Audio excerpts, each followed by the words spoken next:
आज तो देश आत्मनिर्भर भारत अशा पद्धतीनं जगाच्या पाठीवर स्वाभिमानाने उभा असलेला गेल्या 12 वर्षाच्या या कार्यकाळात आपल्याला पाहायला मिळतोय।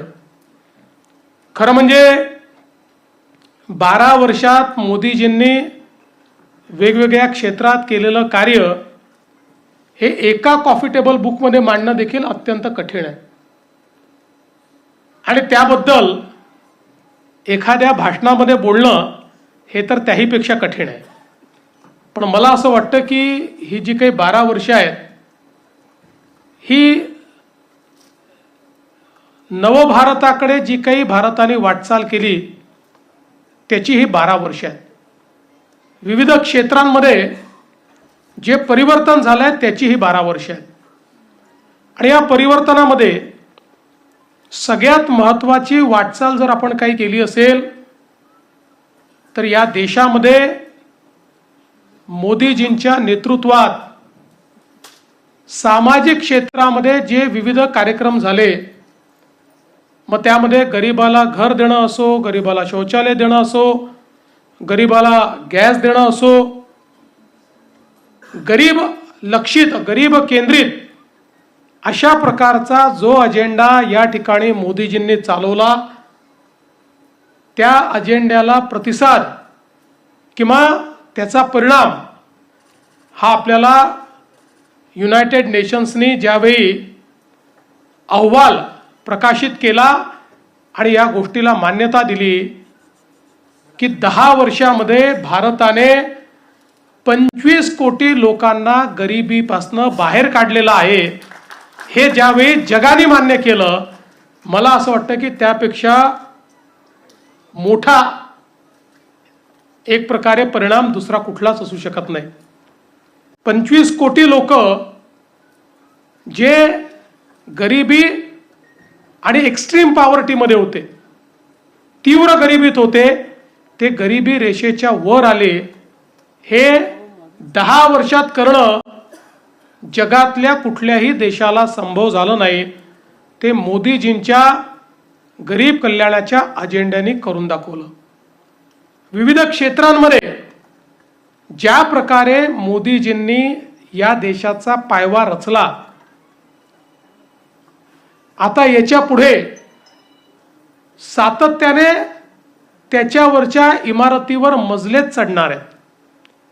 आपण पुढेच जाणार आहोत, कारण इतका भक्कम पाया मोदीजींनी रचलेला आहे की आता पाठीमागे जाण्याचं काहीच कारण नाही। आज आपण बघा, अर्थव्यवस्था म्हणून भारताने केलेली प्रगती ही थक्क करणारी प्रगती आहे। आपल्या भारताचा GDP जो 2013-14 साली 103 लाख कोटी होता, आज तो GDP 357 लाख कोटीपर्यंत पोहोचलाय। म्हणजे 10 वर्षामध्ये 3 पटीने आपला GDP या ठिकाणी वाढलेला आहे। महाराष्ट्राचाच आपण विचार केला तर साधारणपणे 13-14 मध्ये जो महाराष्ट्राचा GDP 13 लाख कोटीचा होता, तो आता 54 लाख कोटी रुपयांपर्यंत पोहोचलेला आहे। आणि मला असं वाटतं की ही जी काही एक प्रकारे देशाच्या अर्थव्यवस्थेची वाढ आहे, मोदीजींनी एक महत्त्वाचा शिफ्ट देशाच्या अर्थकारणात आणला। UPAच्या सरकारमध्ये मानसिकता अशी होती की आम्ही लोकांकरता योजना तयार करू आणि जे काही आहे ते अनुदानाच्या स्वरूपात लोकांना देऊ, त्याच्यावर लोकांनी जगलं पाहिजे।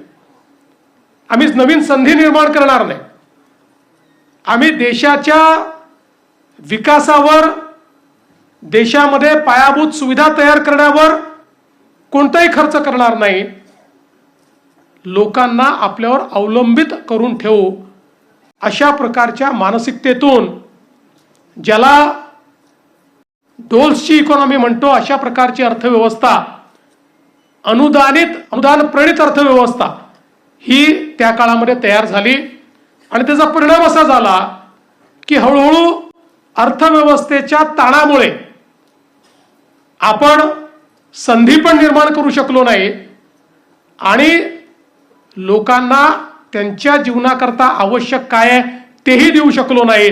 परिणामतः इतक्या मोठ्या प्रमाणात देशातल्या गरिबीमध्ये एक मोठी जंप आपण 10 वर्षाच्या युपीएच्या कार्यकाळात पाहिली. मोदीजींनी सांगितलं की आपल्याला अर्थव्यवस्था अशी करावी लागेल की ज्या अर्थव्यवस्थेमध्ये गुंतवणुकीच्या माध्यमातनं संधी तयार होईल, त्या संधीच्या माध्यमातनं देशाची अर्थव्यवस्था विस्तारित होऊन देशाच्या तिजोरीमध्ये पैसा येईल आणि आलेल्या पैशाचा उपयोग करताना गरीब कल्याणाचा अजेंडा चालवून देशातली गरिबी दूर करून गरिबालाही आपल्या पायावर उभं करण्याचं काम हे देशातलं सरकार करेल. अशा प्रकारचे एक आर्थिक नवीन विचार, जो अंत्योदयाचा विचार आहे, जो दीनदयालजींचा विचार आहे, हा विचार या ठिकाणी मांडण्याचं काम आणि केवळ मांडण्याचं नाही तर ते प्रत्यक्षात आणण्याचं काम हे मोदीजींनी या ठिकाणी करून दाखवलं.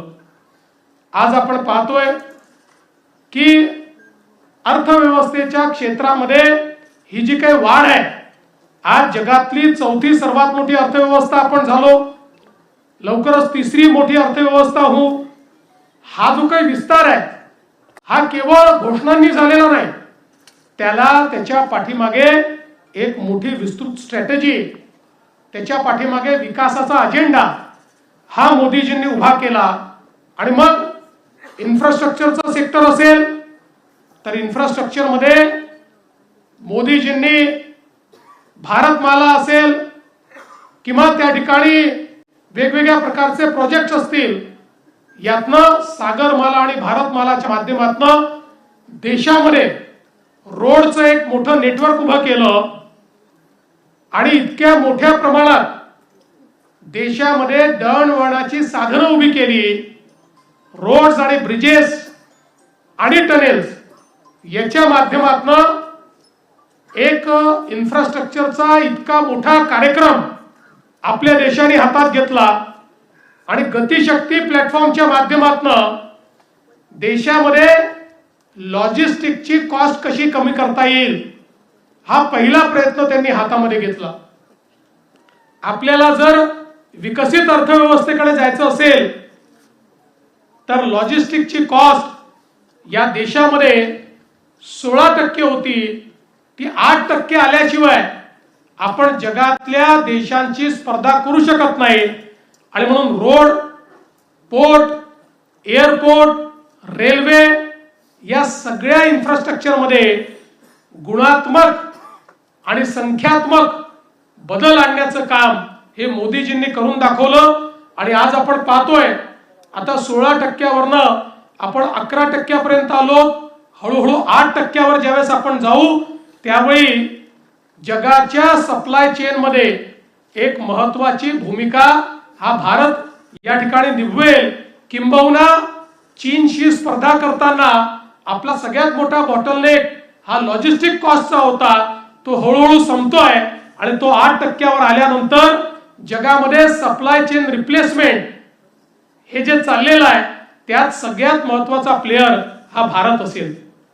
आपल्याला माहिती आहे सीमावर्ती क्षेत्रामध्ये, काश्मीर सारख्या भागामध्ये, नॉर्थ ईस्ट मध्ये जिथे लोकांनी रस्ताही पाहिला नव्हता, रेल्वेही पाहिली नव्हती, तिथे रस्तेही पोचले, रेल्वेही पोचली. किंबहुना मी ज्यावेळेस लडाखला गेलो होतो आणि तिथल्या नॉर्दर्न कमांडच्या कमांडिंग ऑफिसरशी चर्चा करत होतो त्यावेळी त्यांनी सांगितलं 2 सरकारमधला विचार करण्याच्या पद्धतीतली भिन्नता काय आहे. तर म्हणाले जुन्या काळातल्या सरकारला युपीएच्या आम्ही सांगत होतो की चायनाने बॉर्डर पर्यंत इन्फ्रास्ट्रक्चर आणलेलं आहे, चायनाच्या सोबत वॉर झाला तर त्यांची मुवमेंट जी आहे लॉजिस्टिक मुवमेंट ही ते 24 तासात करू शकतात, 48 तासात करू शकतात. आम्हाला मात्र 7-8 दिवस लागतील कारण आपलं बॉर्डर इन्फ्रास्ट्रक्चर तयार नाही आहे. त्यावेळी युपीएचं सरकार म्हणायचं की आपण जर ते केलं तर चीनला त्याचा फायदा मिळेल. आता चीनला आपल्या देशामध्ये एंट्री करून आपल्या देशात येण्याकरता रस्तेच नाहीत. ते तर बॉर्डर पर्यंतच रस्ते घेऊन आले आहेत. आपण रस्ते केले तर त्याचा फायदा चीन घेईल आणि म्हणून रस्ते करायचे नाहीत असा निर्णय त्या सरकारने केले होता. ते म्हणाले आताच्या सरकारने ज्या प्रकारे बॉर्डर इन्फ्रास्ट्रक्चर तयार केलाय, चीनला तरी 24 तास लागतील, भारत 12 तासामध्ये त्या ठिकाणी मोबिलायझेशन करू शकतो. अशा प्रकारचं काम आज भारताने केलेलं आहे. आणि म्हणून एकीकडे इन्फ्रास्ट्रक्चर बॉटलनेक्स दूर केले. आज वाढवण सारखं बंदर जे आपण तयार करतोय, देशातलं सगळ्यात मोठं बंदर जेएनपीटी, देशाचा 60-65% कंटेनर ट्रॅफिक जे हँडल करतं, हे जेएनपीटीचं देशातलं सगळ्यात मोठं बंदर जगातल्या पहिल्या 30 बंदरांमध्ये देखील येत नाही. आजही आपण बघा, जगामध्ये आर्थिक सुपर पॉवर तेच आहेत ज्यांच्याकडे मॅरीटाईम पॉवर आहे. सामुद्रिक व्यापार हा ज्यांच्याकडे आहे तेच जगावर आजही इकॉनॉमिकली राज्य करतायत. आणि मोदीजींनी ओळखलं आणि 1992 साली ज्या वाढवण पोर्टची फाईल बंद करण्यात आली होती, हा पोर्ट बनू शकत नाही, आपलं सरकार आल्यानंतर आपण ती फाईल उघडली, त्या संदर्भातले बॉटलनेक दूर केले आणि माननीय मोदीजींनी त्या ठिकाणी देशातला सगळ्यात मोठा पोर्ट, जेएनपीटी पेक्षा 3 पट मोठा पोर्ट, आणि ज्या दिवशी तयार होईल त्या दिवशी जगातल्या पहिल्या 10 पोर्ट मधला पोर्ट, अशा पद्धतीनं वाढवणचं बंदर हे आपण तयार करतोय. एकटं वाढवणचं बंदर मॅरीटाईम पॉवर म्हणून 30 वर्ष आपल्याला पुढे नेणार आहे. अशा पद्धतीचं काम आज इन्फ्रास्ट्रक्चरच्या क्षेत्रात होत आहे. आपण बघतोय रेल्वे बदललेली आहे. मी परवा वंदे भारत ट्रेनने शिर्डीला गेलो. जगातल्या अनेक ट्रेन्स मध्ये मी देखील बसलेलो आहे, पण वंदे भारत ट्रेन मध्ये बसल्यानंतर आणि जपानच्या ट्रेन मध्ये, चीनच्या ट्रेन मध्ये किंवा स्वित्झर्लंडच्या ट्रेन मध्ये बसल्यानंतर कुठलाही फरक आपल्याला पाहायला मिळत नाही. इतकी चांगली ट्रेन आणि तीही भारतामध्ये तयार करून दाखवण्याचं काम हे आपल्या सरकारने या ठिकाणी केलेलं आहे. त्यामुळे रेल्वेचं क्षेत्र असो, आता रेल्वेमध्ये जे फ्रेट कॉरिडॉर्स आहेत त्याची गती वाढवण्याचं काम हे वेगानं चाललेलं आहे. जी गती 10, 12, 15 किलोमीटर ऍव्हरेज याची, ती आता 25 पर्यंत पोहोचली आहे, 35 पर्यंत पोहोचते आहे, ती 50 पर्यंत पोहोचली तर आपल्या ट्रान्सपोर्टेशनच्या कॉस्ट मध्ये खूप मोठ्या प्रमाणात फरक पडेल. अशा पद्धतीचं काम इन्फ्रास्ट्रक्चरच्या क्षेत्रामध्ये आज झालेलं आपण बघतोय. यासोबत या देशामध्ये संधी तयार व्हावी याकरता झालेले जे काही रिफॉर्म्स आहेत, या रिफॉर्म्स मध्ये मी तर असं म्हणेन की जीएसटी हा एक असा रिफॉर्म आहे की ज्याच्यामुळे आम्ही क्वांटम जंप घेतली. आज आपण बघा, जेव्हा जीएसटी या देशामध्ये आला आणि आम्ही ट्रेड बॅरियर्स त्या ठिकाणी तोडले. पूर्वीच्या काळी प्रत्येक राज्य आपला टॅक्स लावायचं आणि त्यामुळे आमच्याकडे परदेशी गुंतवणूकदार हे येऊ शकत नव्हते. ट्रेड बॅरियर्समुळे अनफेअर ट्रेड होता, त्यामुळे लेवल प्लेइंग फील्ड नव्हती. एक प्रकारे हे बॅरियर्स वेपनाइज केले जायचे, त्यातनं देशाच्या अर्थव्यवस्थेवर विपरीत परिणाम व्हायचा. अनेक वर्ष युपीएच्या सरकारने जीएसटी आणण्याचा प्रयत्न केला, ते यशस्वी झाले नाहीत. पण मोदीजींनी जीएसटी वर एकमत घडवलं आणि घडवून या देशामध्ये जीएसटी आणला. मला आजही आठवतं की ज्यावेळी जीएसटीचं बिल राज्याच्या विधानसभेमध्ये मी मांडलं होतं, त्यावेळी विधानसभेमध्ये आमच्या विरोधकांनी खूप गदारोळ करून सांगितलं होतं आपण मॅन्युफॅक्चरिंग स्टेट आहोत. मॅन्युफॅक्चरिंग स्टेट असल्यामुळे आपला आजचा जो वॅट आहे तो जीएसटीत कन्वर्ट झाला तर तो कमी होईल, महाराष्ट्राचं नुकसान होईल. महाराष्ट्राने जीएसटी स्वीकारू नये. त्यावेळेस मी भाषणामध्ये सांगितलं होतं की आपण मॅन्युफॅक्चरिंग स्टेट आहोत आणि बॉर्डरलेस व्यापार जर सुरू झाला तर आपला जो काही मॅन्युफॅक्चरिंग बेस आहे हा मोठ्या प्रमाणात वाढेल आणि ज्यावेळेस मॅन्युफॅक्चरिंग बेस वाढतो त्यावेळी त्या मॅन्युफॅक्चरिंग करता कन्झम्पशन देखील करावं लागतं आणि म्हणून आपल्याला त्या माध्यमातून मोठ्या प्रमाणात जीएसटी मिळेल. आज आपण बघा 2017, 18, 16, 17 जेव्हा आपला वॅट गेला आणि जीएसटी आला त्यावेळी महाराष्ट्राचं हायेस्ट कलेक्शन हे 75,000 कोटी रुपये होतं, जे मागच्या वर्षी 2,75,000 कोटी रुपये झालं. आणि आत्ताच परवा आपण बघितलं असेल की जीएसटीचे आकडे घोषित झाले. या आकड्यांमध्ये आपल्या नंतरची जी दोन्ही राज्य आहेत 2 नंबर आणि 3 नंबर ती दोन्ही राज्यांना एकत्रित केलं तरी देखील महाराष्ट्राचा जीएसटी जास्त आहे आणि एक क्वांटम जंप आपण त्या ठिकाणी घेतली जीएसटी मुळे.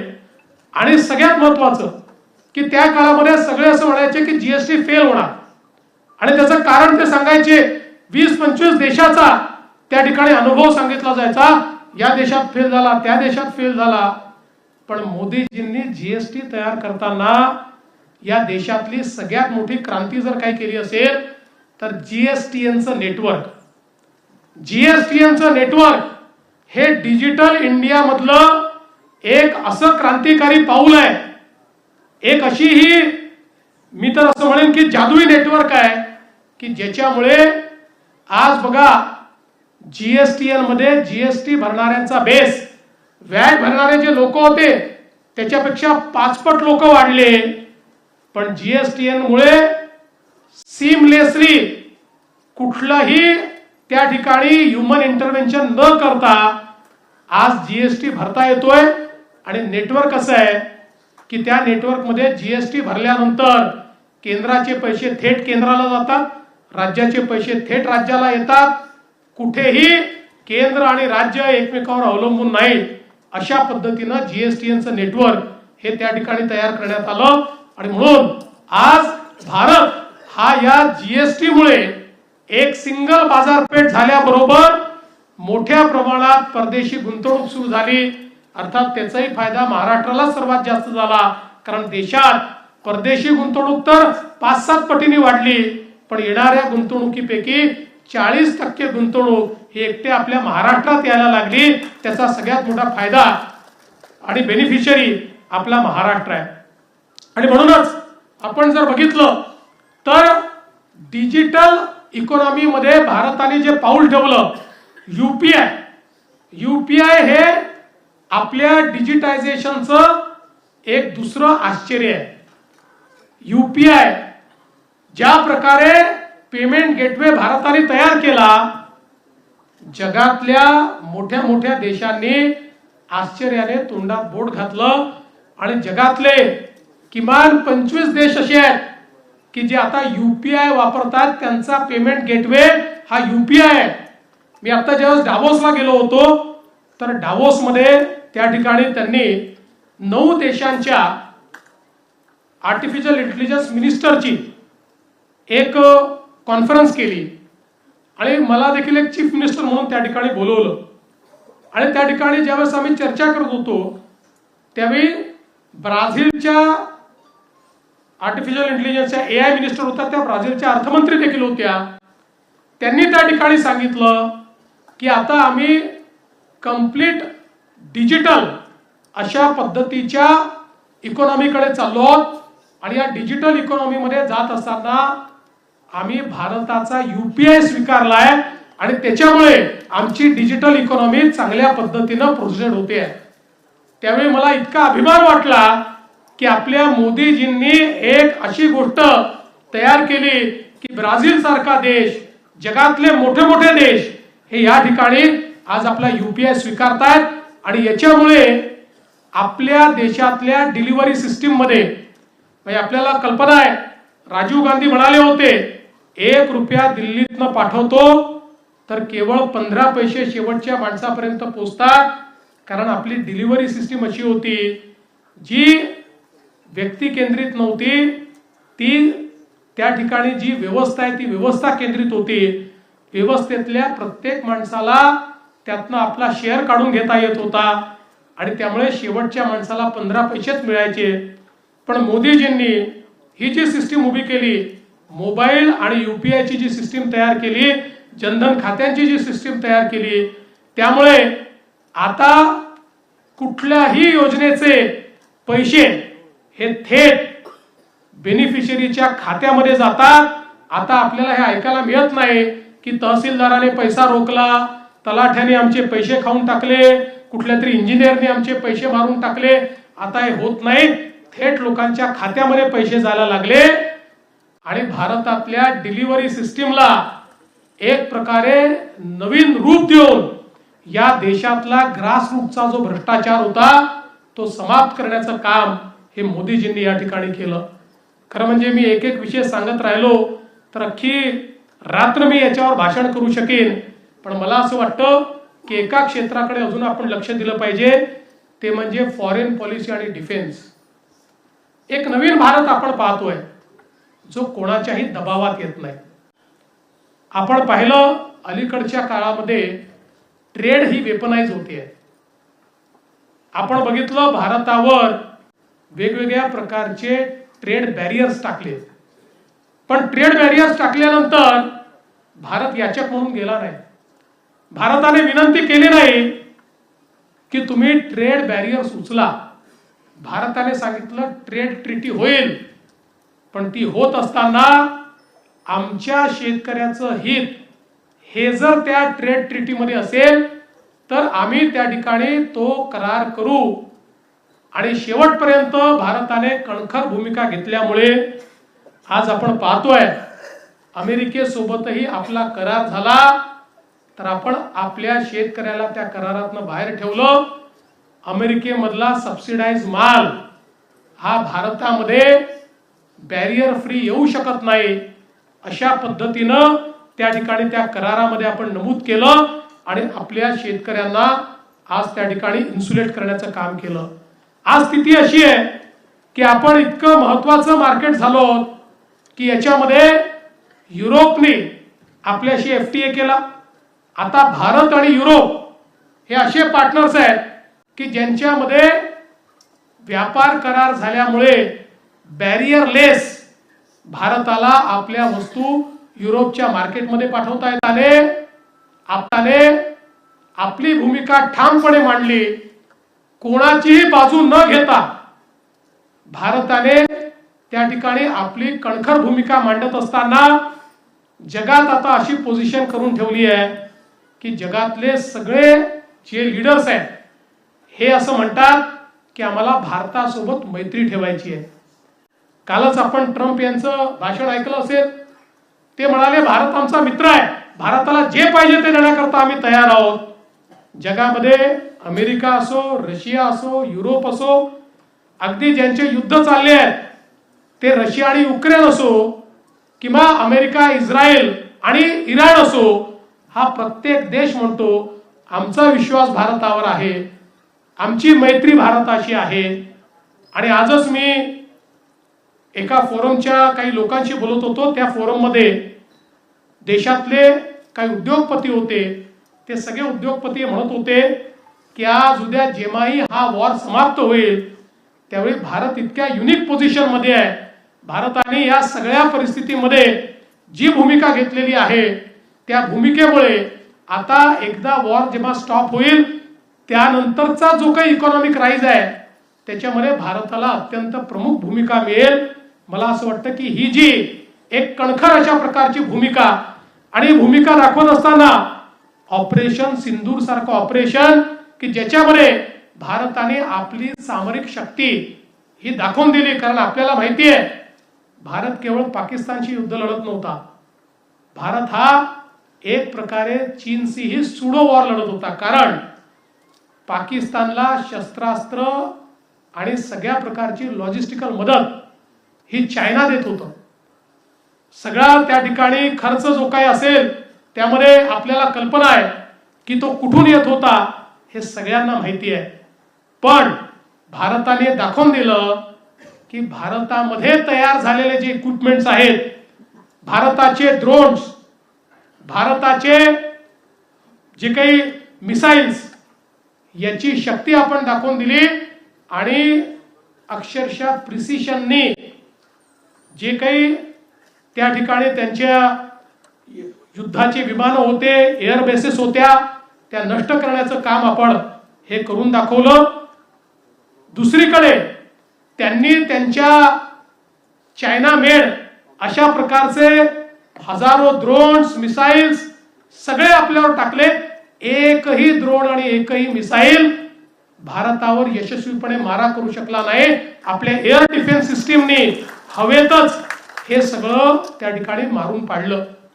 आणि यात सगळ्यात महत्वाचं काय आहे, आत्मनिर्भरता म्हणजे काय, तर जो भारत जवळपास सगळी शस्त्रास्त्र सगळी ही इम्पोर्ट करत होता, आज तो भारत 50,000 कोटी रुपयाचा एक्सपोर्ट करतोय. आणि कालच माननीय देशाचे रक्षा मंत्री यांच्यासोबत शिर्डीमध्ये एका युनिटचं आम्ही उद्घाटन केलं. निबे इंडस्ट्रीजच्या मोठं युनिट आहे, जवळजवळ त्या ठिकाणी अर्ध्या किलोमीटरचे 9 शेड्स आहेत, ज्या ठिकाणी मिसाइल्स बनतायत, शेल्स बनतायत. आणि त्या ठिकाणी निबेंनी सांगितलं की 365 दिवस भारताला युद्ध लढावं लागलं तरी जो दारुगोळा लागेल तो करण्याची कॅपॅसिटी आमची आहे. अशाच प्रकारची कॅपॅसिटी आज आपण पाहतोय. आपल्याकडे सोलर इंडस्ट्री असेल, आपल्याकडे LNT असेल, आपल्याकडे कल्याणी असतील, या सगळ्यांनी तयार केली आहे. पण यातलं सगळ्यात महत्वाचं काय आहे तर त्या ठिकाणी 5 वर्षाचं त्यांचं सगळं प्रोडक्शन हे इस्रायलनी बुक केलं आहे. संपूर्ण 100% प्रोडक्शन त्यांचं बुक केलेलं आहे. त्यामुळे आता भारत आत्मनिर्भर तर आहेच, पण मोदीजींनी जे सांगितलं make in India and make for world, ते आता खऱ्या अर्थानं पूर्ण होताना आपल्याला पाहायला मिळत आहे. आणि म्हणून एक नवीन भारत की ज्याच्यामध्ये गरिबाचा विचार होतो, एक नवीन भारत की ज्याच्यामध्ये शेतकऱ्यांचा विचार होतो, ज्याच्यामध्ये महिला या लक्षित धरून बेटी बचाव पासनं बेटी पढाव पासनं तर लखपती दिदी पर्यंत विविध कार्यक्रमांच्या माध्यमातून महिलांना अधिकारिता दिली जाते. अशा प्रकारचा एक भारत, युवांची स्वप्न पूर्ण करणारा, स्टार्टअप इकोसिस्टीम हा रुजवणारा भारत आज आपण या ठिकाणी या 12 वर्षात तयार झालेला बघतो आहोत. आणि म्हणूनच मला असं वाटतं की ही जी तपपूर्ती आहे, या तपपूर्तीच्या निमित्ताने रवींद्र चव्हाणजींनी हे जे काही कॉफी टेबल बुक या ठिकाणी प्रकाशित केलाय, यामध्ये मेजर हायलाइट्स हे आपण आणण्याचा प्रयत्न केलेला आहे. आणि विशेषतः मला आनंद आहे की ज्यांचं म्हणणं हे महाराष्ट्रातले लोक ऐकतात, असे अनेक लोक माध्यम क्षेत्रातले हे आपण या ठिकाणी बोलवलेले आहेत. हा संपूर्ण विषय जे एम्प्लिफाय करू शकतात अशा पद्धतीची मंडळी या ठिकाणी सगळी आलेली आहेत. त्यामुळे मला विश्वास आहे की आपल्या सर्वांच्या माध्यमातून भारताची ही वाटचाल ही आपण जनाजनापर्यंत पोहोचवण्याचा प्रयत्न कराल. मी आपल्या सर्वांचे मनापासून आभार मानतो. माननीय रवींद्र चव्हाणजींचे मनापासून अभिनंदन करतो आणि माझं बोलणं संपवतो. जय हिंद, जय महाराष्ट्र. धन्यवाद. सन्माननीय मुख्यमंत्र्यांच्या या उद्बोधनाने आपल्या सर्वांना प्रेरणादायी विचार मिळाले. सर्व पत्रकार बंधू आणि सर्व मान्यवरांना नम्र विनंती आहे की प्रकाशन सोहळा संपल्यानंतर बाहेर पडताना प्रवेशद्वारावर आपल्यासाठी राष्ट्र निर्माणाची तपपूर्ती या कॉफी टेबलची प्रत ठेवलेली आहे. मी सन्माननीय मुख्यमंत्री आणि प्रदेशाचे अध्यक्ष सन्माननीय